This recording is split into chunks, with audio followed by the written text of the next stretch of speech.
আজকে বসুরহাটে একটা রেস্টুরেন্টে গিয়েছিলাম নাস্তা করার জন্য। মানে দেখতে শুনতে মাশাআল্লাহ রেস্টুরেন্ট সুন্দর, বাট ওইখানে যে খাওয়ার মান এত বাজে, এটা ফুল এক্সপেরিমেন্ট আপনাদের সাথে আজকে শেয়ার করবো। রেস্টুরেন্টে ঢোকার সাথে সাথে আমার সামনে দেখলাম যে পাস্তাবাজি করতেছে।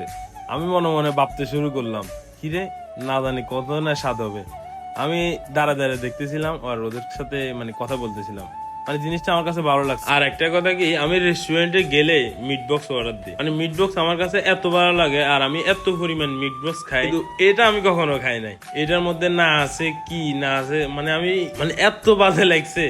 মুখের মধ্যে দিছি, মুখের মধ্যে দেওয়ার পর মনে হইতেছে যে আমি মনে হয় যে মানে মাংস আর কি একটা আটা দিয়ে ভাজি করা, মানে মসমসে কি একটা মনে হইতেছে।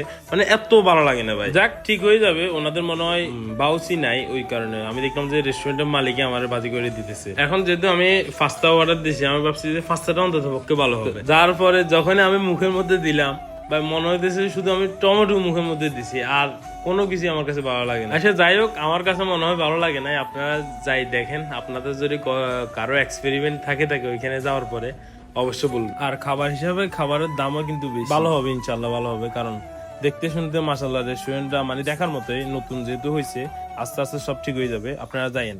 भैया अलग रखिए भैया भैया प्लीज ना भैया अलग रखिए भैया और मीटिंग कह रहे थे नहीं बहुत